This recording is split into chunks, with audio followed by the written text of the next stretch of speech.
Good morning. This is Tech for Senior. It is May the 13th, and I want to welcome everybody today. It's been a great week, lots of sun in Comox. So we've had a lot of outside work done, which is great.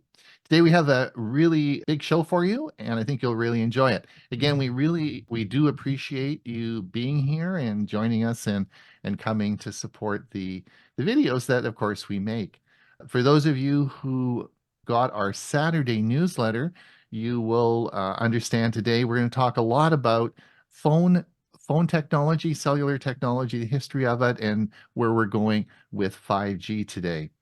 Also, Bill James is going to be talking on some Apple stuff, and of course, Bob is going to be doing some instruction as well. I will let Bob explain that a little bit later. We have, of course, I put the link in the chat for the Premiere version that we have, and I'm going to be talking about home delivery services. Huey's going to talk on ChatGPT. Sort of interesting because it was just starting out a year ago, and so we'll see what Huey said, but it was a good video. And Bob is going to talk on Adobe Firefly, and that's all on our Premiere video coming out at 1/2 the hour. But of course, those of you who have subscribed to the newsletter will already know that. This is a busy week. We, of course, have our show on Thursday. And this week, today, after the show today, OpenAI has a really big announcement. I don't know what they're going to announce. Maybe they either got an OpenAI browser or something. I don't know, but this is a big announcement everybody's waiting for. So we'll be talking about that on the show on Thursday. And also, of course, Google's I/O event is tomorrow, and we'll see what release. They'll be releasing a bunch of hardware, I'm sure. So we'll be covering that again on our Thursday show. So today we were missing actually two people.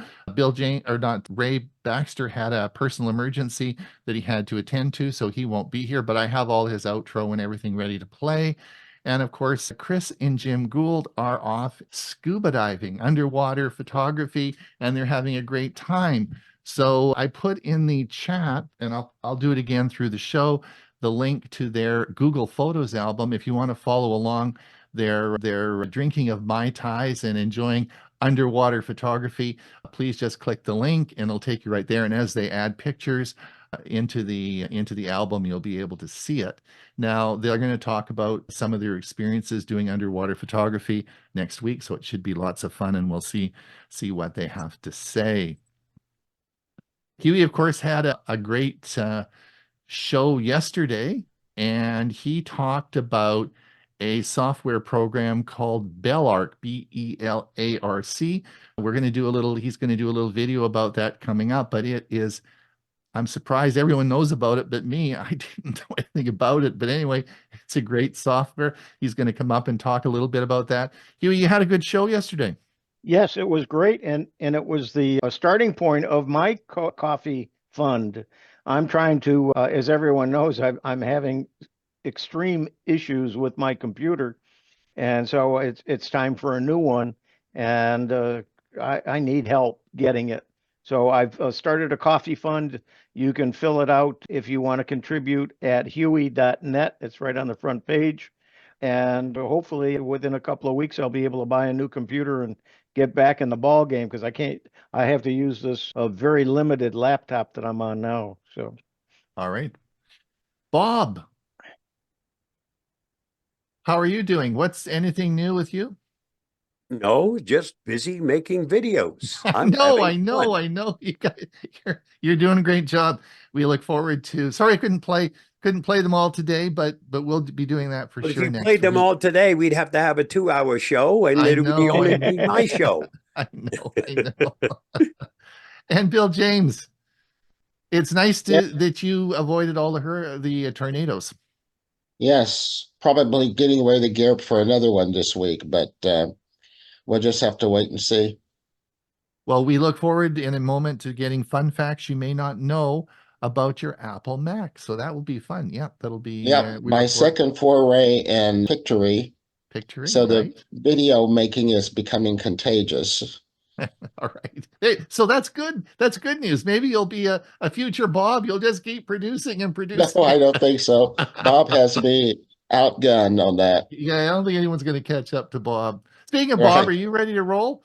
Certainly, if you're ready for me to start. I am. Let's go.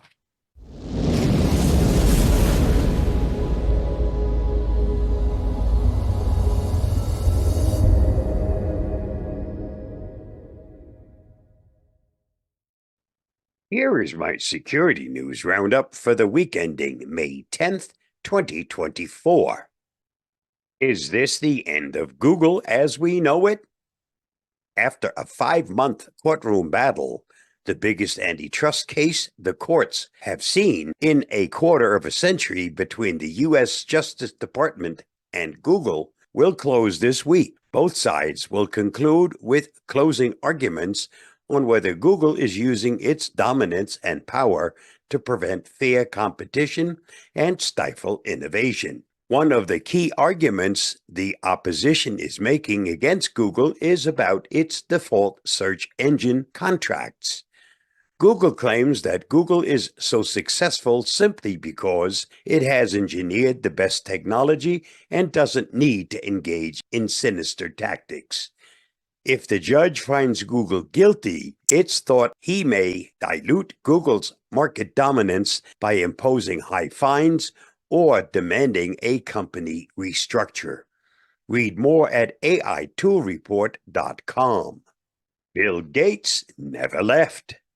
Publicly, Gates has been almost entirely out of the picture at Microsoft since 2021, following allegations that he had behaved inappropriately toward female employees. In fact, Business Insider has learned Gates has been quietly orchestrating much of Microsoft's AI revolution from behind the scenes. Current and former executives say Gates remains intimately involved in the company's operations, advising on strategy, reviewing products, recruiting high-level executives, and nurturing Microsoft's crucial relationship with Sam Altman, the co-founder and CEO of OpenAI. What you read is not what's happening in reality, another Microsoft executive said.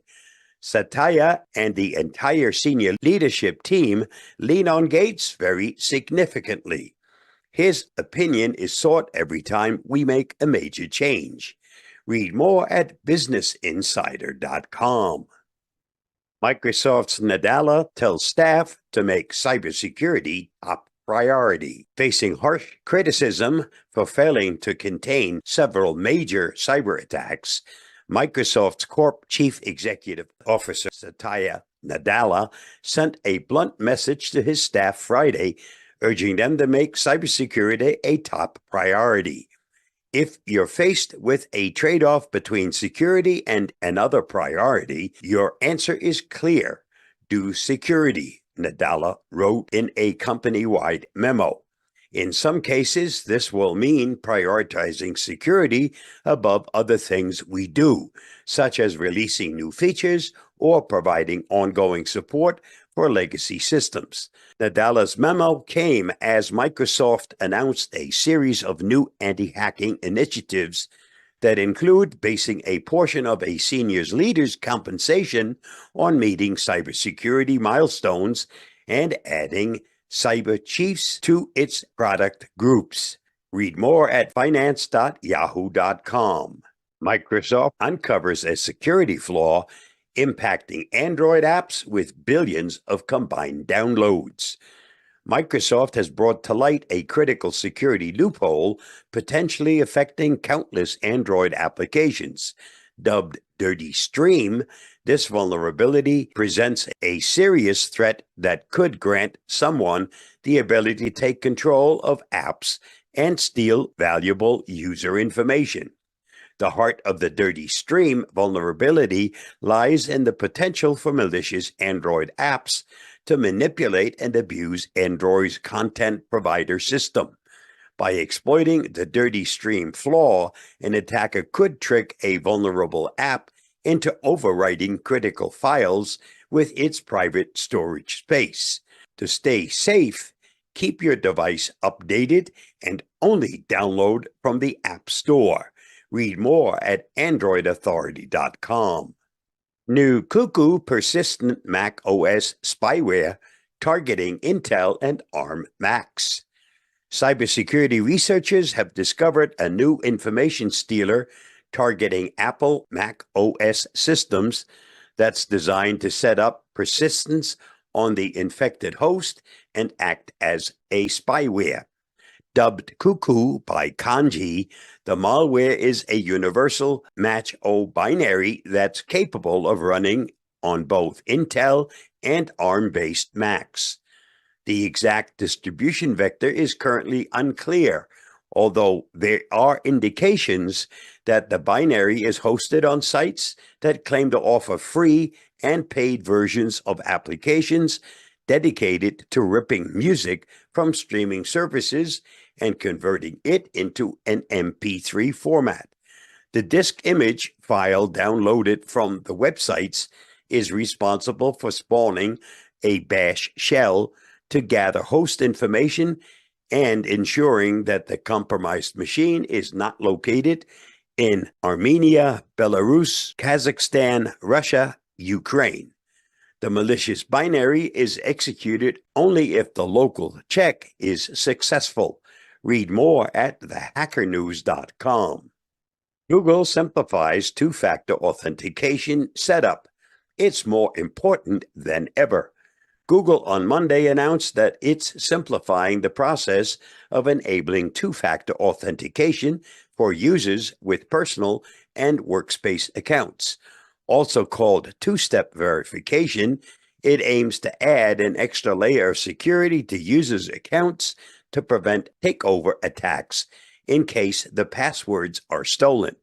The new change entails adding a second-step method, such as an authenticator app or a hardware security key, before turning on 2FA, thus eliminating the need for using the less secure SMS-based authentication. Google also noted that over 400 million Google accounts have started using passkeys over the past year for passwordless authentication. Read more at thehackernews.com. Critical tiny proxy flaw opens over 50,000 hosts to remote code execution. More than 50% of the 90,310 hosts have been found exposing a tiny proxy service on the internet that's vulnerable to a critical, unpatched security flaw in the HTTP/HTTPS proxy tool. The issue, tracked as CVE 2023-49606, carries a CVSS score of 9.8 out of the maximum of 10 per Cisco Talos, which described it as a use after free bug impacting version 1.10.0 and 1.11.1, the latter of which is the latest version. Currently, a specially crafted HTTP header can trigger reuse of previously free memory, which leads to memory corruption and could lead to remote code execution, Talos said. Read more at thehackernews.com. TikTok sues to block prospective U.S. app ban. TikTok sued Tuesday to block a U.S. law that could force a nationwide ban of the popular app, following through on legal threats the company issued after President Joe Biden signed the legislation last month. The court challenge sets up a historic legal battle, one that will determine whether U.S. security concerns about TikTok's links to China can trump the First Amendment rights of TikTok's 170 million U.S. users. The stakes of the case are existential for TikTok. If it loses, TikTok could be banned from U.S. app stores unless its Chinese parent company, ByteDance, sells the app to a non-Chinese entity by mid-January 2025. Read more at CNN.com. This week's must-see on my YouTube channel. The future of area codes. navigating the numbers. Area codes are more than just numbers. They're a reflection of our society's growth and technological progress. Please watch my video on that topic by following the link listed. Did you know? McDonald's once made bubblegum flavored broccoli. The lens of your eye casts everything it sees upside down onto your retina. Only when the image reaches the visual processing center of your brain is it inverted. Only an estimated 8% of global currency is physical money. The rest is in digital form, like debit and credit cards. Each accepted failure is one step closer to your ultimate success. Thanks to yours truly. And that's a wrap for this week's Security News Roundup. Stay safe, stay secure, and I'll see you again next week. Bye-bye, and thanks for watching and listening. But before we do that, our Tech for Senior, our donation page is open, and I want to thank Joel Sandberg for his generous donation this week. Thanks so much, Joel. We do appreciate that. All right, Bill James, let's get rolling. Teach us about Macs.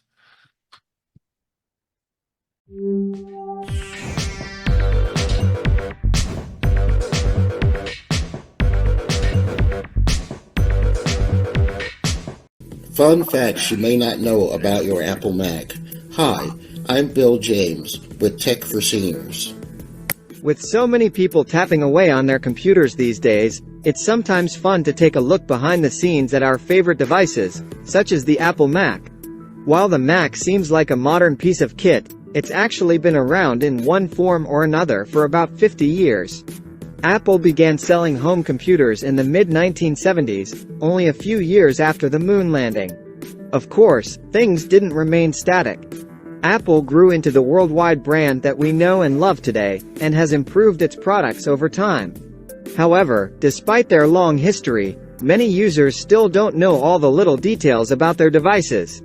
OS X isn't said how you think it's said. If you think you pronounce OS X as OS X, then we have bad news for you. That's the wrong pronunciation. It's actually said OS X, because of the fact that it is the 10th operating system developed by the firm. X is just a Roman numeral that means 10, which could be part of the confusion.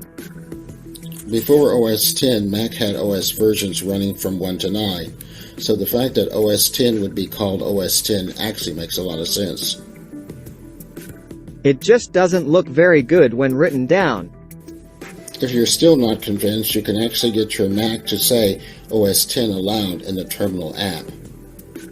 You just type, say OS X, and it'll spit back the correct pronunciation for you. The first portable Mac weighed 16 pounds. Can you imagine lugging around a portable computer that weighs the same as a year-old child? It sounds ridiculous from today's perspective. Most laptops weigh between 2 and 3 pounds. However, back then people actually considered it lightweight. The heaviest MacBook currently on the market is the Pro 15-inch with the Retina display. At around 4 pounds, it is still substantially lighter than the original technology. As you might expect, the Mac Portable was a flop. Apple revised it and then released the PowerBook series, which was much more competitive. Before Yosemite and El Capitan, Apple codenamed its OS X versions according to Big Cats. The first of these was the Cheetah, followed by the Puma, Tiger, Snow Leopard, Mountain Lion, and others. Apple recently made a switch from Big Cats to National Park codenames. Because of the fact that Apple is located in California, developers then changed the code names for new versions after landmarks in the state. The move was not welcomed by many Apple purists. Microsoft Multiplan was the first Microsoft product on Mac. Apple originally wanted to keep its products completely separate from Microsoft and the rest of the computing ecosystem, but that proved impossible. The Bill Gates-run firm was just so dominant that they had to make some compromises. One of those was to allow the use of Microsoft Multiplan, a spreadsheet program, from 1982 onwards. Apple then permitted users to access Excel in 1987 after Microsoft changed and updated its spreadsheet software. OS X offers an inbuilt therapist you can use at any time. When you have an Apple Mac, you won't need to drive to a shrink's office and lie on your back. To access, open your terminal app, type Emacs, followed by Shift plus Escape, press X, type Doctor, and hit Enter. After you do this, a virtual therapist will enter the room, ready to answer all your questions. Of course, because you're talking to a machine, it often feels like you're conversing with a brainless automaton. But that doesn't stop it from feeling quite fun. Apple supplied the original Mac keyboard with some of its buttons missing. Can you imagine using a keyboard with no arrow keys? Well, that's precisely what Apple demanded of its early users. While the PC platform had arrow keys, Apple didn't. Naturally, they corrected this mistake, and we all forgot about it. After all, Macs are easier to use than PCs, right? Weird timestamps on your downloaded files are an Easter egg. Steve Jobs liked to give Apple Mac users Easter eggs on their devices. Fun little quirks that don't obey all the usual rules and patterns, and one of them relates to downloads. Have you ever noticed weird-looking created and modified timestamps on half-downloaded files or files you canceled? If you go into the file browser via Finder, you'll see the date, Tuesday the 24th of January 1984 at 1:30 p.m. What the heck does that mean? Well, it just so happens to be the date and time that Steve Jobs unveiled the first Macintosh in history. Macs couldn't multitask until 1987. Today, we take it for granted that we can open 100 tabs in our browser, play video games, and do word processing at the same time. But back in the 1980s, you couldn't multitask at all on a Mac. You had to do things sequentially. That changed in 1987 with the release of the Aqua windowed interface, which launched in response to new products coming out of Microsoft. Steve Jobs wanted the original Mac to have just 128 kilobytes of memory. These days, most Macs have 8 gigabytes of RAM. But back in 1984, Steve Jobs wanted his original machine to have just 128 kilobytes, which was next to nothing, even back then. The reason for this was the shape of the enclosure. Jobs wanted it to be smaller and with less RAM it could be. Steve Jobs and the team autographed every original Mac. Imagine buying a PC with Bill Gates' original signature on it. It sounds unlikely, and it never happened. However, that's not true of Steve Jobs, Steve Wozniak, and the team. They actually signed all the first-generation Macs they sold individually. In summary, the Apple Mac has a rich history. While the device is popular today, it also has deep roots. Apple won our hearts over the course of decades, way before social media was a thing. This presentation was on a collaborative post used with permission from Glitz and Glam by Tiff. I'm Bill James with Tech for Seniors. Thanks for watching.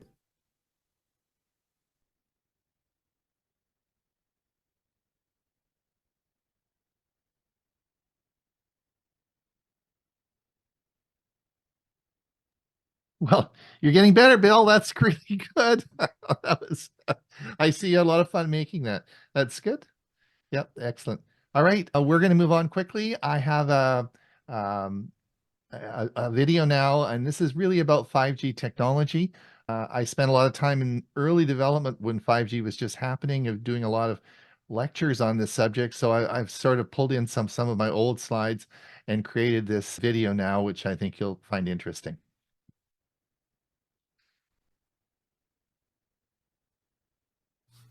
"6G speeds hit 100 gigabits in a new test, 500 times faster than the average 5G cell phone.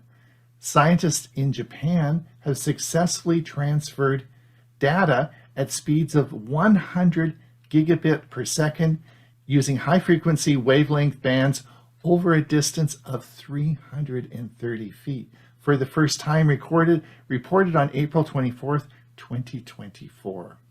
I'm Ron Brown with Tech for Senior, where we make videos to help seniors understand technology and to bring them up to date on 5G technology. So before we get into 5G technology, in 2024, I'd like to go back and look at some history. Now, this is a slide of course, Don Johnson in Miami Vice. For all those seniors, you all know about this show. This is one of our favorite shows. If you're under the age of 50, you've probably never heard of this. Well, here you see Don Johnson, and what is most important is look at the cell phone he has. This is a 1G cell phone, and of course, Don being a smart guy, he had one of the first cell phones available. I actually had a 1G cell phone, and it was really terrible. It was like a party line. I don't know if you remember, but someone might be phoning and get in on your line, and you'd say, "Get off my line." It was an old analog system. It wasn't digital. Well, we moved quickly into 2G, which of course was digital communication. About this time, the US federal government realized that cell phone technology was going to be a big deal, really big. So they decided to break up Ma Bell instead of having a great monopoly for all the cell phone services in the United States. So as the breakup occurred, there was a tiny little company in Seattle called Verizon. And in the breakup, they were given a large chunk of Ma Bell, and the federal government said, "Go forth and multiply." And they did. And of course, that is history. So when Verizon got their marching orders to go forth and multiply, the board sat down and wanted to build a large network with the best equipment they could. And they looked at all available types of networks, and they chose CDMA as a standard. Well, of course, T-Mobile and AT&T had different ideas, and they chose another standard called GSM. Now, this is exactly the same thing that happened with, now again, you have to be a senior to understand this, was with VHS and Betamax. As you remember, those of us who really did our research went with Betamax because Betamax was a better technology.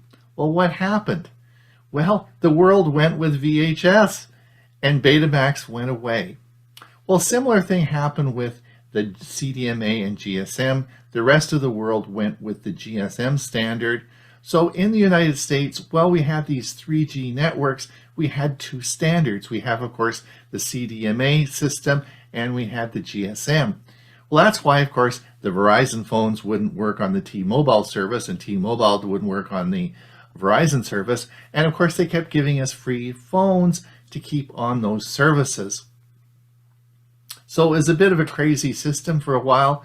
And then a man by the name of Steve Jobs came along and created something that would change the world as we know it today.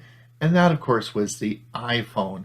And he had a concept that the phone would be connected to the internet, and it would be quite an amazing device. And the iPhone, of course, was created and became enormously successful. Well, the 3G networks just weren't going to cut it as far as providing high-speed internet for those phones. So, of course, we developed yet a 4G standard, which moved ahead. And fortunately, 4G, hey, all the phones worked on this. We got rid of the old double standard, and we had one now that all phones would work on the 4G network. And there we were for a number of years until, of course, this 5G came. And today we're going to talk about what is this 5G thing, why is it important, and what is this, where are we going with this in 2024? All right, let's talk a little bit about the history of 5G networks. Then we'll talk about how they work and the advantages of 5G. Now, we have to go back to the year 2018, and this is when we first saw 5G networks appear in Canada, the United States, and around the world.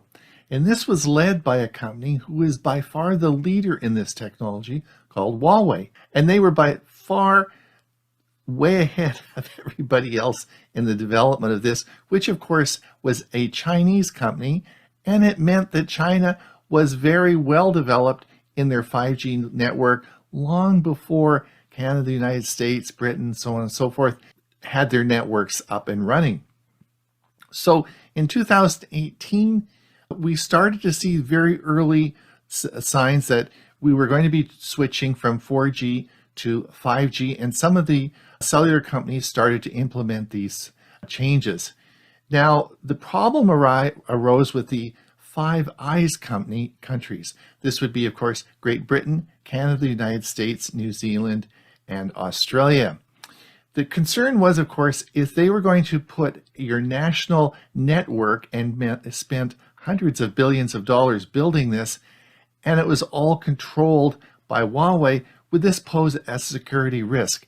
And the answer to that, of course, was yes. So the first thing that happened in 2018 was Australia and New Zealand banned Huawei systems from being implemented. In 2019, the United States then banned Huawei, followed by Great Britain and Canada.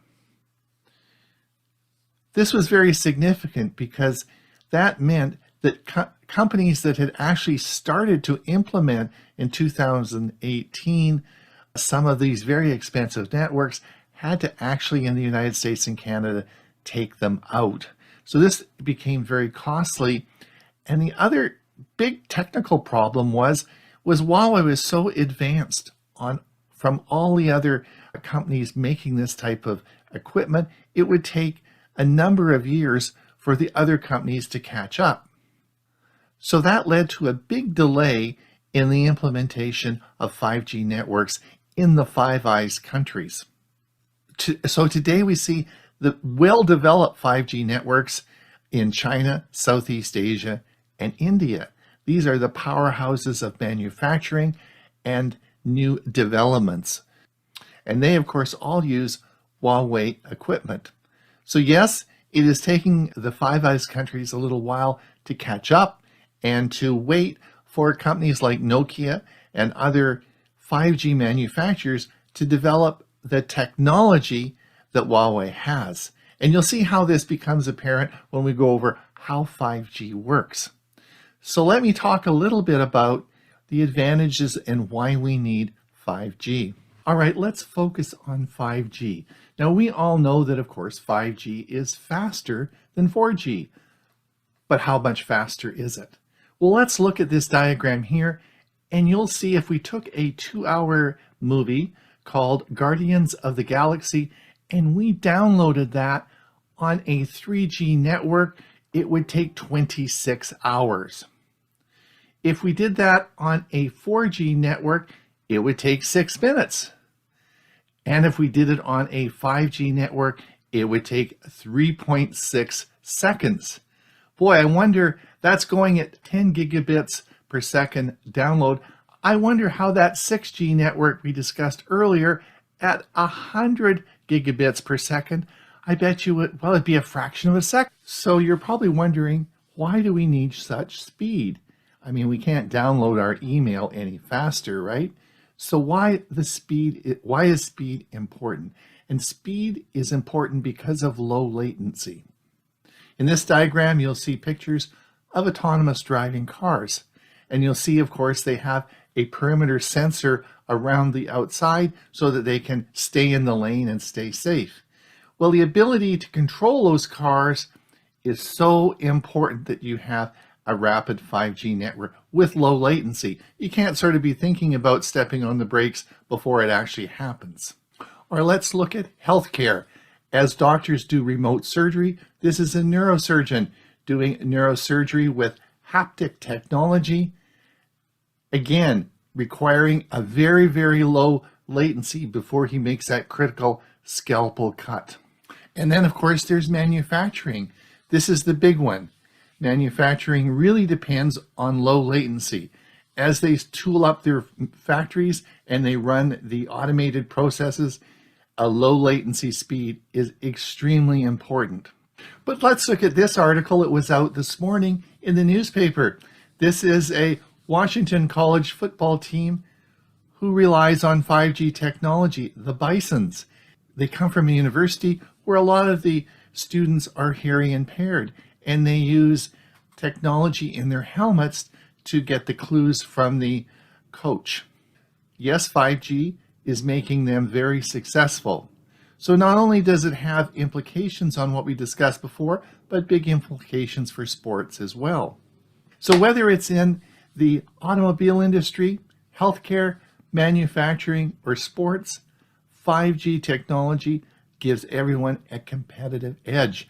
And in times where the United States and Canada are hoping to bring back some of their manufacturing capability, which we have seen move off to China, Southeast Asia, and India, who all have well-developed 5G systems and are moving on to 6G, it is so important that we develop these 5G systems to stay competitive. All right, let's talk a little bit about what 5G is. Now, I think that it's important that you understand that this is an evolving technology that is going to take maybe the next 10 years to give you speeds of up to 20 gigabit download. Now, you've already seen that 6G technology is available in Japan. They're just working on their 6G technology, which gives you download speeds of 100 gigabits per second. So when we look at this 5G diagram here, you'll see that there's 3 layers of the cake. And today we're going to focus on the top layer, which is the very fast millimeter wave. What is the millimeter wave? I'm going to explain that. But what you need to understand is that the parts of this cake change depending on where you are and where you live in the United States and Canada. It's very dynamic and is always related to the new technology and new antennas that are being developed by the various companies that are providing the services for this 5G network. All right, let's look at the diagram on the bottom right here, and you'll see that the 4G network uses around 6 gigahertz. This is a great frequency. It allows a good penetration to buildings and allows great reception, which we have with our 4G network. Why would anybody want to go into the higher spectrum, 24 gigahertz and above, into what we call the millimeter wave?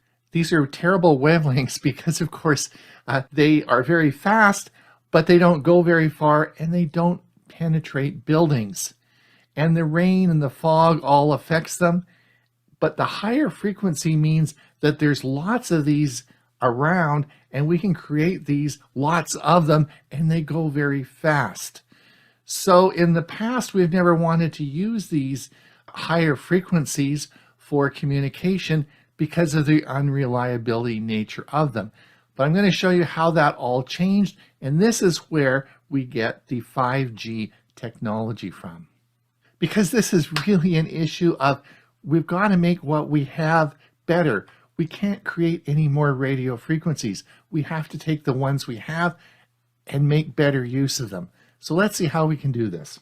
Now, this technology is constantly changing, but we're going to talk first about millimeter waves, which we have. We're going to talk about small cell antennas. Then we're going to go to the massive MIMO, multiple in, multiple out antennas. What are beam-forming antennas? And we're going to talk about full duplex. So let's have a look at that. All right, let's look at what we're going to call small cell antennas with 5G network. Now, these are typically antennas that you will see in residential areas. Since I've told you that these don't go very far and can't penetrate through buildings, you're going to need a lot of these aerials in residential areas. Now let's look at this diagram here, and this is to do with home internet services, which you see being released now by the big 3. This is where you'll have a tower and you'll have an antenna on your own home. Now this will have to be line of sight, and it can't actually go very far. So you'll have to have lots of these towers, but the signal will go from the tower to the antenna on your house.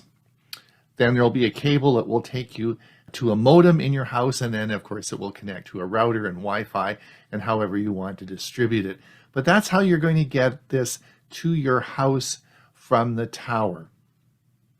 Now as this technology moves into residential areas, you'll need to have a lot of these towers. And here's some examples of towers on lighting standards in different locations. And you'll see the light on the top, and you'll see the antennas on the lighting standards. Now, you'll probably need these aerials every second or third light in the area that you live. So yes, there's going to be a lot of towers to have this 5G technology to be useful in your neighborhood. Now, obviously, if we're in a downtown situation where there's a lot of tall buildings, the technology needs to change. And that's where we have what we call massive MIMO. And this means multiple in, multiple out. In other words, we can create large numbers of these high frequency 5G signals. And in this diagram, you can see the different aerials that would be sending out a lot of these 5G millimeter wave signals. Now, the problem is we're sending out so many because we have to cover all the sides of the building. So we're just going to flood the area with a lot of these signals. Problem is these signals are going to collide, and they're going to go boom, boom, and it's going to reduce the speed because of the massive collisions. So we then have a second type of aerial called a beamforming aerial. And this really is like a control tower at an airport. It's going to direct these signals so that it becomes a logical way in which we can receive them and keep the speed up. So we're going to have, in conjunction with MIMO aerials, we'll have beamforming aerials, and you can see that in this diagram. And if you are downtown Phoenix and you're looking up, you'll see these different types of aerials on a lot of buildings in order to get that type of service. Now, the last technology is duplex technology.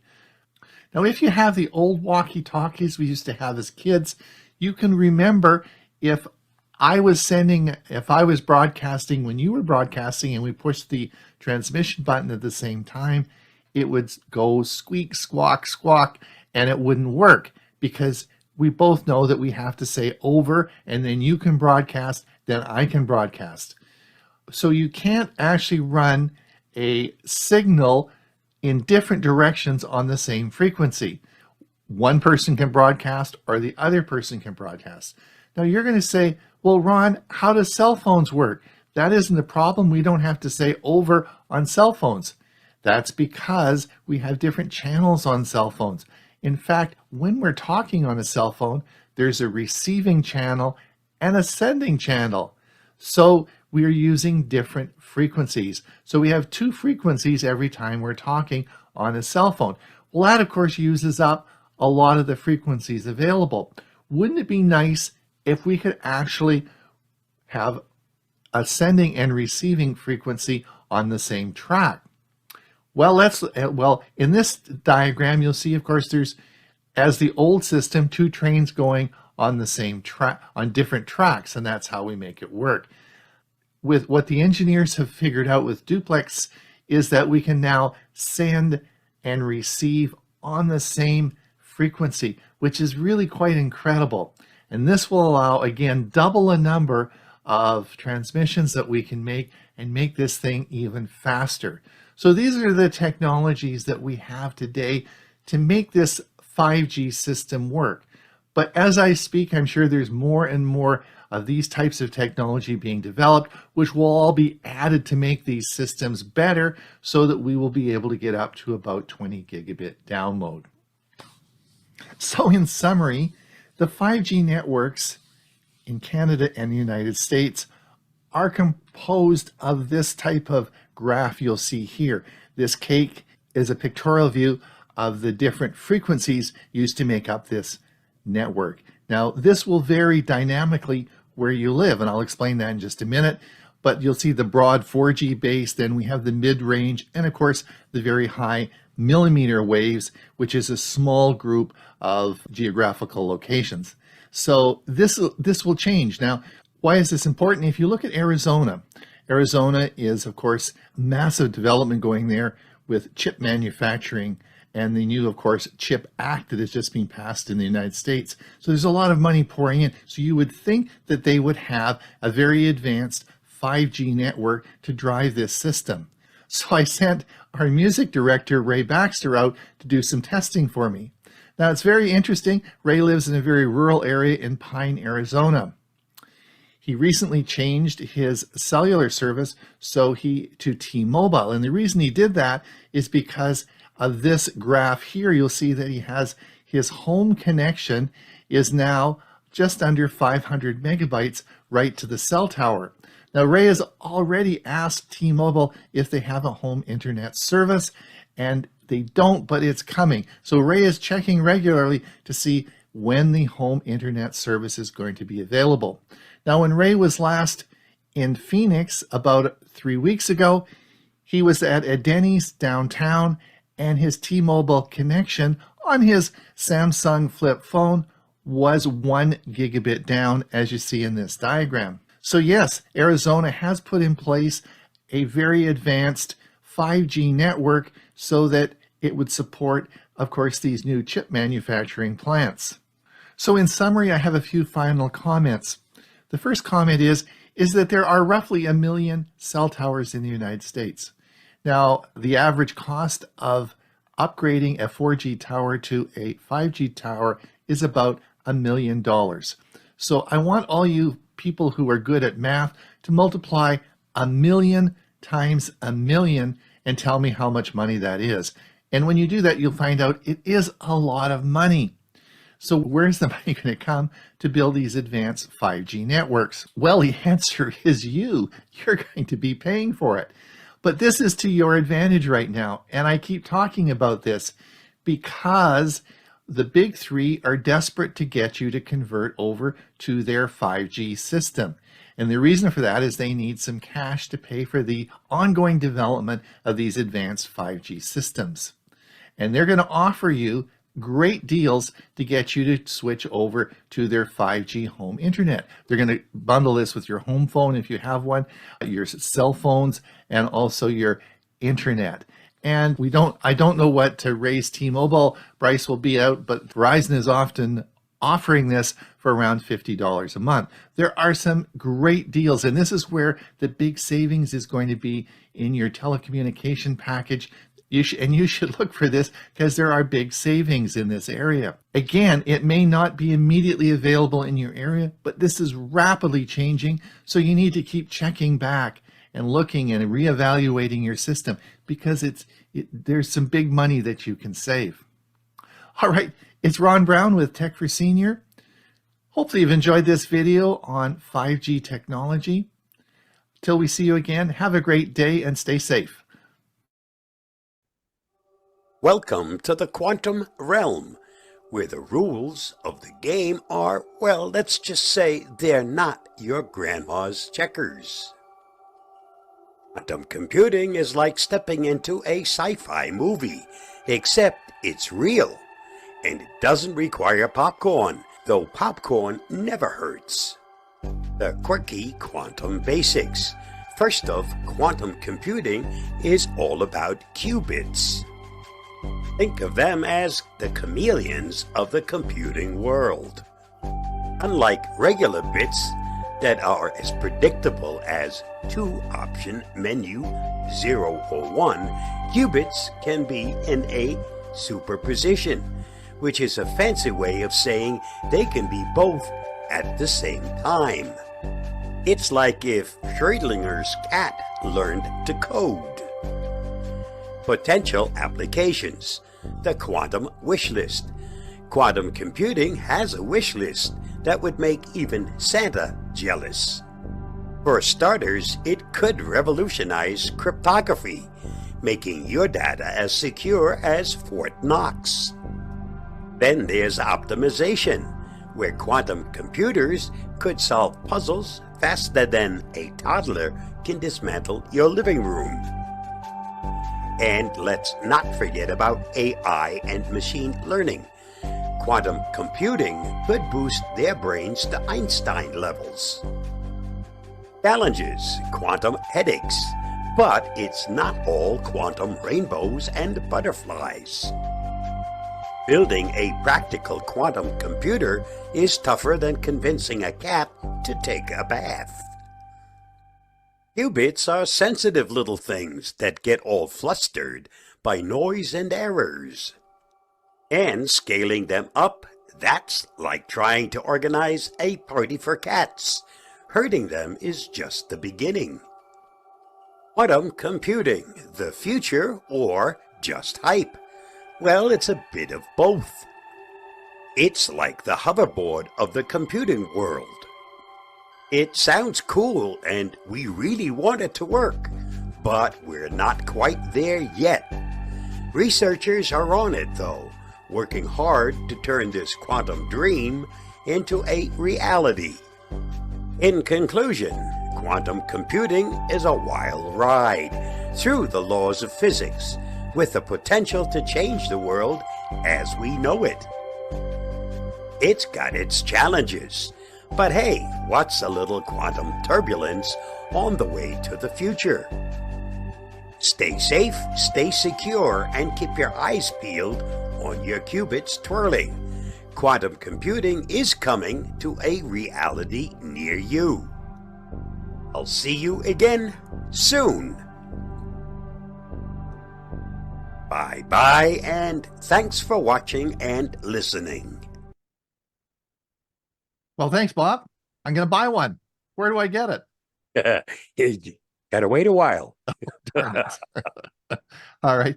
Ray's away, but he did send I do have his outro for us. So let's see what he has to say.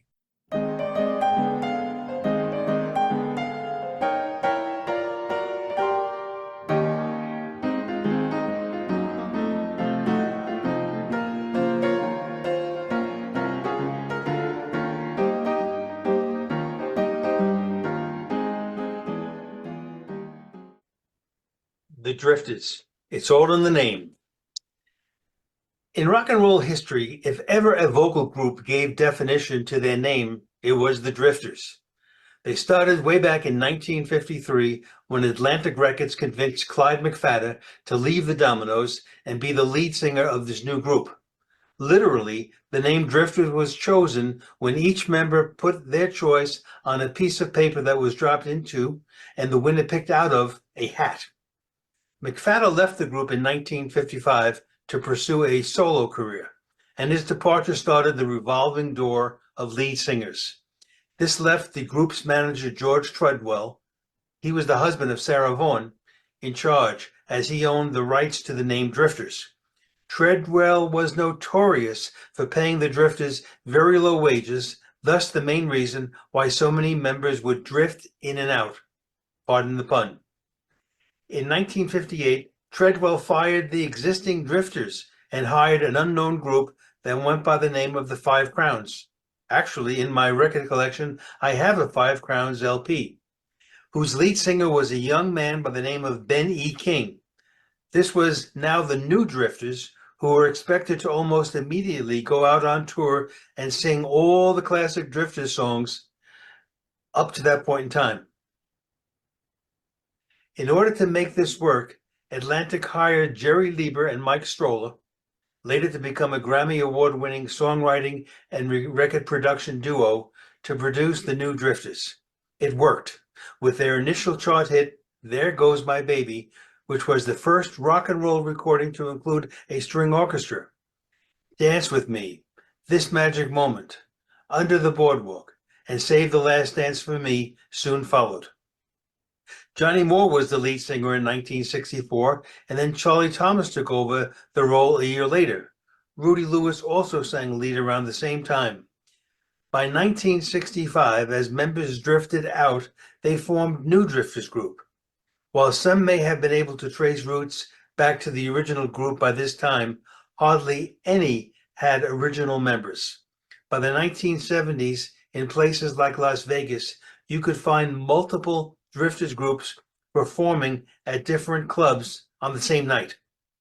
Despite all this turmoil, the Drifters are one of the best-known 1950s, 1960s vocal groups and had 13 chart hits. They've been inducted into both the Rock and Roll Hall of Fame as well as the Vocal Group Hall of Fame. Today's song, Up on the Roof, is a video clip from a 1965 TV program with Johnny Moore on lead. The original lead was Rudy Lewis, but he passed away a year earlier. There you go. That's a blast from the past. And how? And how, eh? Yes, so I gotta find you. Where are you, Huey? You must be on another screen. Oh, here you are. I'm Gonna move here. you over here. I think the geeks are here. Where did I see Chris and Jim here? Coming in from the British Virgin Islands? I thought I saw them come in. All right. Maybe not. Maybe they came in and left. All right. Well, that was a big show today. If you have to take off, I did put the list to the premiere video in the chat. I also, if you want to follow Chris and Jim along, I put the links for their photo album at Google Photos, so you can follow them along. This is where we enter into the Q&A. We'll have that. So if you have any questions or anything about the topics today, please put your hand up, and we're happy to go over those for you. Any questions? We got to have some questions. I'm looking for the button to put To my ask a hand up, and I question? can't find it. I told you that workspace, it's a new learning experience for you. Yeah. Anyway, Ron, your presentation was just fantastic. It really cleared up a lot of things, and it was well done. Thank you. And Thank you. and the drifters, I was in the nightclub business for 26 years, and one of the companies I worked for, we hired a lot of those 50s groups that did tours, because the company that I worked for, we had lounges and nightclubs all over the country, but based here in Florida. And so we had the drifters, we had the Shirelles, and so on. But yeah, the drifters at that time were known. There were 4 or 5 groups at the same time, almost all over, and it was just amazing. But they all sounded good, and the tunes were what were important. Yes, for sure. Carl, did you have a question? I saw you had your hand up. Did you? Yeah. Can you hear me? Yeah. Yeah. Okay. A couple things. That was a wonderful presentation. I concur with Huey, and that was my field for all my life. So I could think of a lot of technical errors you made in your presentation. Oh, don't tell everybody that, Carl. I knew you were going to do. I knew. Which I'm not going to do, but CDMA was a Qualcomm company, and it was going against AT&T was the TDMA, and that's the history. But regardless, it was well done. And what I do understand is that as an engineer giving a presentation, I would bore the hell out of everybody. So it's good that you did that. And the ultimate goal, which was, how we got to where we were today, was really great. And what I wanted to say to Ray Baxter, can you imagine writing a song today down in the basement instead of up on the roof? I mean, that's how ridiculous the title would have sounded at the time. You said, well, I'm going to give a song up on the roof. Oh, yeah. Well, how about down in the basement, too, We Right. can't, because that would go into politics. Let's not get there. I don't sense any politics there, but regardless, that's all I have. All right, Yeah, thanks. here in Florida, we have no basements. Right. So I guess the thing that I really, when the hardest part about making that video was an 1.5 hours long, and I had to cut it down to 20 minutes. So I was really, it was difficult. One of the things I didn't talk a lot about is this little thing here called coaxial cable. And, next time, Comcast says, well, Comcast, actually, we're going to talk about this on Thursday. Comcast just lowered their internet rates down to, they can't even give it away at $30. They lowered it down to $30. They can't even give it away. When you consider Still this paying little, 100. yeah, I know. 100. So, Yep. so if you look at this little cable thing and you say, you're paying 100, you're getting 100 megabits down, and you're paying maybe $100 a month. That's absolutely ridiculous. Ray's getting 500 megabits on his T-Mobile tower. And you know where Ray lives? He always describes his house. I've never been to his house, but he describes this rural sort of road you drive down with all these pine trees, and then it comes to a dead end, and he's got this big piece of property, and it's all just elk there and no people. But what you don't understand, Ray said, is that, like, if you keep going through the forest, it opens up into the Pine schoolyard with the big high school and everything there. And that's where T-Mobile put up this big tower. And so he's got line of sight right to the tower, and he can get 500 megabits down. So he's just waiting for T-Mobile to offer the home internet service, and he'll have wirelessly 500 megabits down. That's why I say that cable is gone. Cable is, well, as you know, if you watch cord cutting news, there's nobody getting cable anymore. Very few people, and there's less and less and less. And it's because the cellular technology is this so fast now that why would you want them to dig up your front yard to put fiber in and spend, it's going to cost the fiber companies $3,000 or $4,000 to dig it all up to bring the fiber up, when we're going to have speeds. Imagine in Arizona, that what I just showed you with Ray is today. Probably next year when we do it again, it could be too big a gigabyte download, 5 gigabit download. It doesn't matter. It's all wireless. It's all in the towers, right? And how they set it up. So it's fast. It's just so fast. And that's where we're all going to be. So keep looking, because you're going to find some great deals. The big three are desperate to get you to sign up for their packages. So that's the exciting thing. Too bad Ray wasn't here. He really wanted to talk a little bit about his experience, and he was on Verizon for a long time, but the Verizon towers just wouldn't hit his house. But the new T-Mobile I put up just was perfect. All right. Don't forget the big announcement today. I don't know what it is. It's happening as we speak with OpenAI. There'll be a big announcement today. And then tomorrow, of course, will be Google I/O. We'll be talking about both those announcements on our Thursday show this Thursday. Right, Huey? Absolutely. We should. As soon as we sign off of here, I'm going to go see if I can go have a look. Well, if there's no what more OpenAI is talking about. Yeah, so if there's no more questions, we can we'll go ahead, Carl. Don't talk about the mistakes I made. Unmute yourself.